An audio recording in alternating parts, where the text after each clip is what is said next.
안녕하세요. 부자되는 부동산 이야기 유튜브 채널에 오신 걸 환영합니다. 저는 멜로스박 부동산 대표 해리 박입니다. 어르신들 말씀에 이런 내용이 있어요. 나이가 40대가 되면 인생의 시간이 40km의 속도로 지나가고 50대가 되면 조금 더 빠른 50km의 속도, 60대가 되면 조금 더 빠른 60km의 속도로 인생의 시간이 빠르게 지나간다고 하는데요. 한 살 한 살 제가 이렇게 나이가 좀 들어가면서 야, 우리 어르신들이 했던 말씀이 정말 구구절절 모든 게 다 맞구나, 이런 거를 현실적으로 제가 많이 좀 체감을 합니다. 오늘은 우리 어르신들이 말씀하신 내용 중에서 부동산에 관련된 내용을 한번 풀어서 얘기를 좀 해볼까 합니다. 우리 부모님 세대 분들, 30년대생, 40년대생, 이런 저희 부모님 세대의 분들은 과거에 어떻게 부동산 투자를 해오셨냐면, 그 당시에는 어떤 부동산을 통한 어떤 자산 증식의 길이라기보다는 가족이 살고 있는 그런 보금자리를 마련하는데 목적을 두고 했단 말이에요. 자, 그러면 한국에서 이제 흔히 시작하는 월세라고 하는 게 있고요, 전세라고 하는 게 있고요, 또 방 2칸, 3칸 자가를 사셨다가 가족이 많으니까 방 4칸, 5칸짜리로 조금 더, 또 2층 집으로 뭐 이렇게 해서 계속해서 집을 넓혀가는 방식으로 그 당시에는 부동산을 구입을 하시게 됐었던 건데요. 이 방식을 저희가 지금의 우리가 이 살고 있는 현대적인 이 현대에서의 부동산이라고 하는 건 단순히 가족이 주거하는 공간의 개념보다는, 그거는 당연한 거고요, 기본적으로 가장 큰 볼륨의 자산가치 투자가 이루어지는 거란 말이죠. 자, 그러면 아까 말씀드렸던, 지금은 사실 아주 특이한 경우가 아니면 외곽 지역으로 가기 전에는 처음 시작하실 때 뭐 방 4칸, 5칸짜리 하우스를 사기가 사실 쉽지 않잖아요. 그러면 보통 많이 시작하는 방법이 싱글일 때는 원베드부터 뭐 시작하기도 하고요. 또는 이제 투베드 정도 시작하기도 하고요.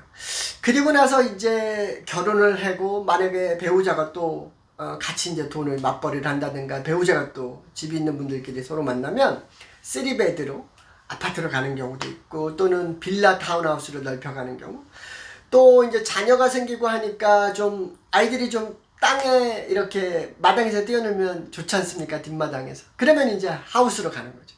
자, 하우스로 가서 살다 보니까 옛날 하우스란 말이에요. 그러면 조금 레노베이션이 되는 그 조건으로 옮기기도 하시고요. 또는 2층에 새로 지은 하우스에 입성을 하시기도 되겠죠.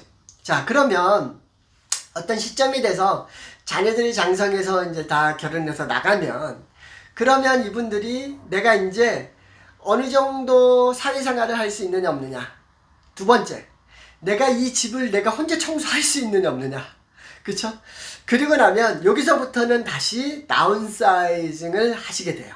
그런데 과거와 다르게 지금은 기본적으로 100세 정도를 기본적으로 보는 100세 시대를 기본적으로 보고 있단 말이죠. 그리고 의학기술의 발달로 매 3년마다 기대수명이 1년씩 늘어나니까 앞으로 30년 후에는 기대수명이 지금의 100세가 아니라 110세 정도를 바라보고 나갈 거란 말이죠. 그러니까 무슨 얘기냐면, 은퇴한 이후의 노년의 삶이 은퇴하기 전의 삶보다 훨씬 더 길어지는 거예요.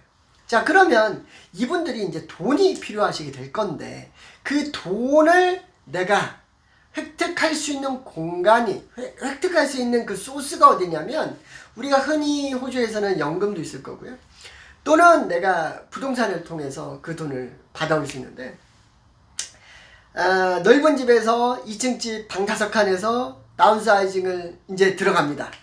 그래서 뭐 방 3개짜리 하우스를 가시기도 하고 타운하우스도 가시기도 하고, 결론에는 종국에는 이제 아파트로 오시는 경우가 좀 많이 있습니다. 자, 이 방법이요, 가족 구성원의 숫자가 많으신 분들에게는 굉장히 유리한 방법이에요.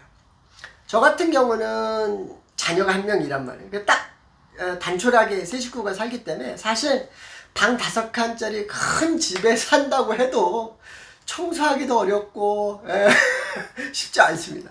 근데 이제 가족의 구성원이 많으신 분들은 우리네 부모님들이 예전에 아주 전통적으로 해오셨던 이 방법이 부동산이 투자적인 방법으로 제가 이렇게 계산을 해보니까 이게 좋은 방법 중에 한 가지 방법입니다. 그래서 혹시 이 영상을 보시는 분들 중에서 지금 내 집도 구입해야 되고 또 두 번째 집도 구입해야 되는데 융자가 안 나오고 뭐 이렇게 고민하시는 분들이 있을 건데요. 이럴 때일수록 여러분들이 하셔야 되는 게 뭐냐면, 그러면 조금 늦게 가더라도 안전한 방법을 통해서 가는 방법을 저는 추천을 드리는데, 그 중에 한 가지가 우리네 부모님들이 하셨던, 내가 기회가 될 때 내 주택을 구입하고요, 조금 무리해서 구입하고, 그리고 내가 기회가 된다면 집을 조금씩 넓혀가는 이 방법도 분명히 좋은 부동산 투자 방법 중에 한 가지의 방법이니까요.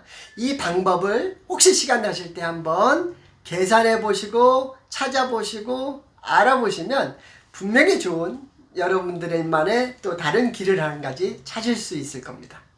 오늘 영상 함께 해주셔서 감사합니다.